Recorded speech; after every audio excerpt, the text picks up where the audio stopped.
Hello everyone, Daniel Côté here. In this series of videos, I present some key ideas on cooperative management, which I've been working on for the past 30 years. A few words about me. Professor of Strategy at HEC Montréal, I retired in 2014. My teaching on cooperative management was particularly focused on a graduate program offered at St. Mary's University, Halifax, Nova Scotia, from 2004 until 2020. Still with St. Mary's, I have also developed an executive seminar offered on numerous occasions in North America. I've also been researching cooperative management for over 40 years. I've just published my latest book in 2022. The themes I present in this video series are developed at length in it. My vision of cooperative management is based on three key ideas. First, a new cooperative paradigm. It was by working on three basic questions that I came to build this model. First, in view of market transformations, what are the emerging strategies that companies are seeking to develop to create value? Second, by revisiting the foundations of cooperative organization, what convergence can be established between the foundations of these strategies and the foundations of cooperative organizations? Finally, what competitive advantage, if any, do cooperatives hold in relation to these strategies? The four strategies I have chosen to build these new cooperative paradigms are value congruence, psychological ownership, customer loyalty and engagement, and value co-creation.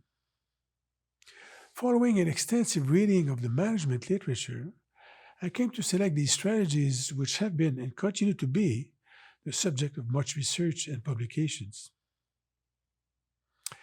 I have also developed a cooperative management model that I have simply named the cooperative equilibrium.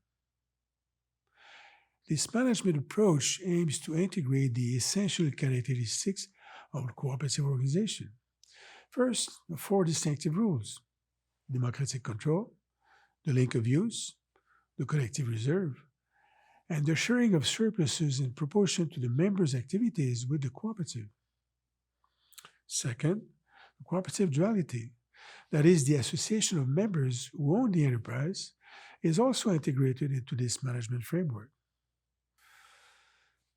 Next, I address the key issues of alignment of values, cooperative purpose, the cooperative business model, and the balanced scorecard. Finally, the environment. Both the competitive environment and the cooperative network are included in this model. All these elements constitute the foundations of the cooperative distinction integrated into a management approach. While the construction of the new cooperative paradigm is mostly based on the academic literature, the development of the cooperative equilibrium model is based on the analysis of cooperative case studies. The third key idea focuses on cooperative malaise and identity crisis. It is the main theme of this first video. The new cooperative paradigm and the cooperative equilibrium models are presented in subsequent videos. But why talk about malaise, even in identity crisis, when it comes to cooperatives? This idea came to me in the late 90s when I was invited to give a course on cooperative management to managers of a large Canadian cooperative.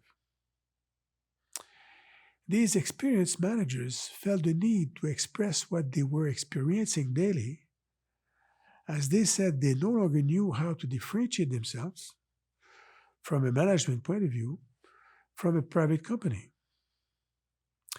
This experience prompted me to try and understand what they were saying. But what were they saying?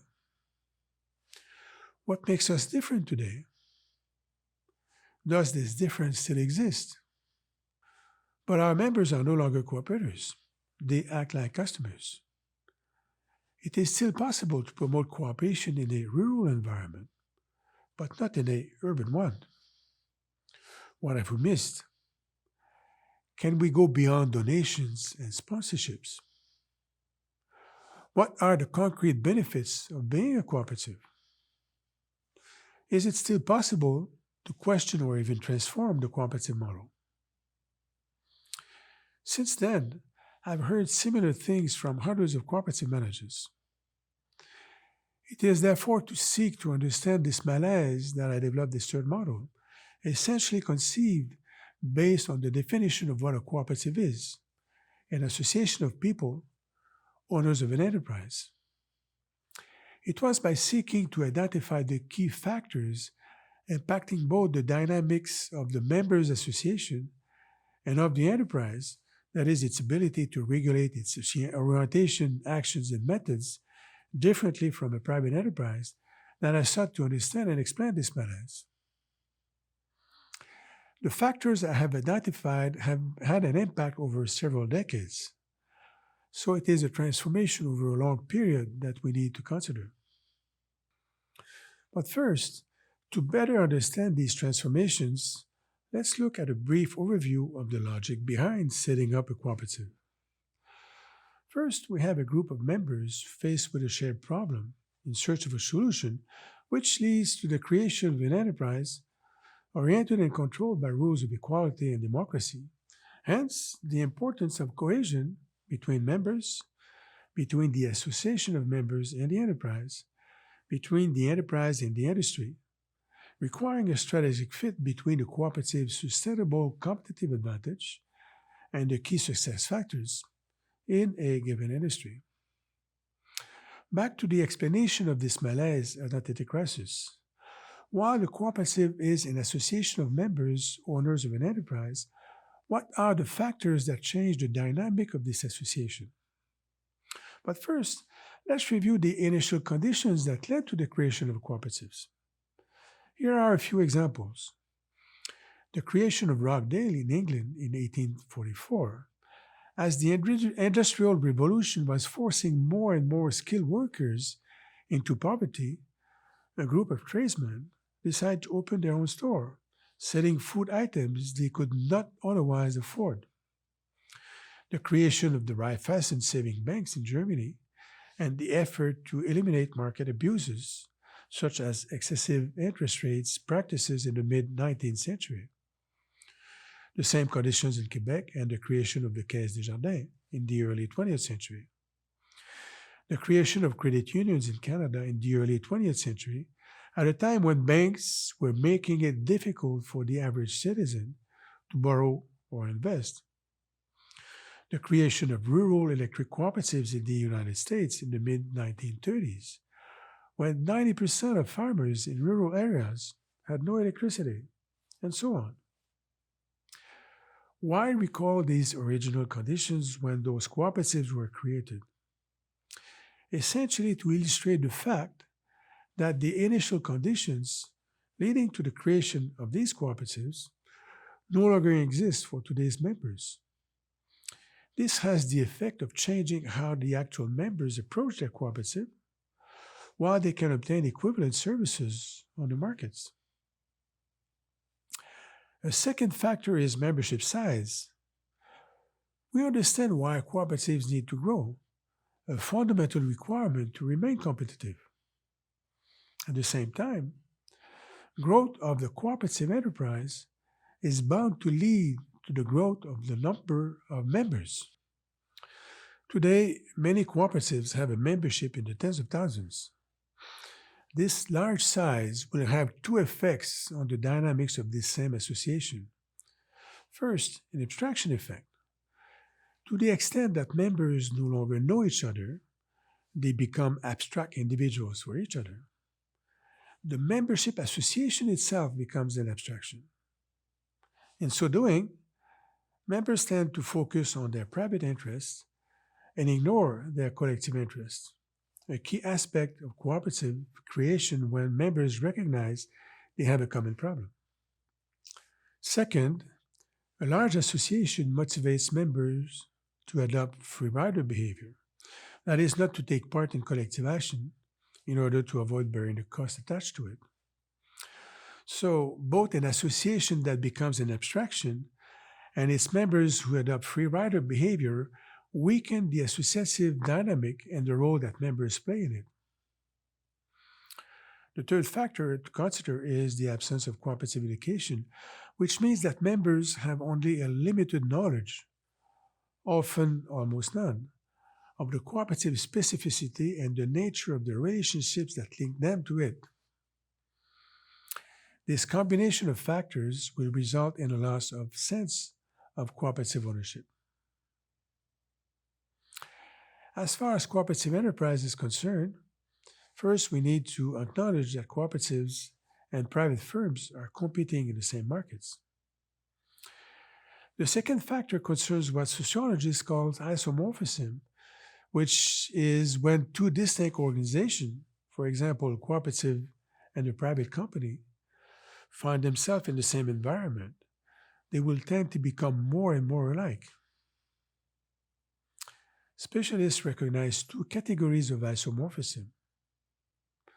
Competitive isomorphism, forcing companies to look for sources of efficiency to remain competitive, which leads to imitation. Institutional isomorphism. Three types are recognized. First, coercive isomorphism, which arises when companies are obliged to comply with rules and standards imposed by regulations or by market requirements. Second, a mimetic isomorphism, which becomes a source of influence in situations of uncertainty as managers seek to imitate the behavior of dominant structures recognized for their success. Finally, normative isomorphism, which develops in parallel with professionalization via the standardization of training and education. Think of business schools where cooperative management is rarely taught, if any, and professional networks. So the cumulative effect of these different sources of isomorphism will be to reinforce the similarity of distinct organizations when they evolve in the same environment. The third factor is the absence of cooperative education, particularly from the management point of view. Having identified the effects of isomorphism, we can better appreciate the importance of an understanding of cooperative identity from a management perspective, especially to help balance the effects of normative isomorphism. Back to my model to explain the malaise in identity crisis, the factors I've just described are important in understanding why this identity crisis. While cooperatives are evolving in the first quadrant at the time of their creation, they are sliding towards the third quadrant under the effect of factors affecting both the associative and the enterprise dynamics. Therefore, I believe it was at this stage of their evolution that managers were experiencing the malaise they were describing at the end of the 1990s and ever since. But why cooperatives find themselves in the first quadrant when they are created? The associative dynamic is bound to be stronger when members are in the front row to suffer the effects of market abuses. Also, as the size of the association is relatively small, the behaviors associated with abstraction and free riding will not manifest themselves with the same vigor. What's more, a minimum of cooperative education will be required to ensure a sufficient understanding of the cooperative's operating rules at the time of its creation. Members will therefore have both sufficient training and first-hand experience to give real meaning to cooperative ownership. This is what is lost when the cooperative slips into the second or third quadrant.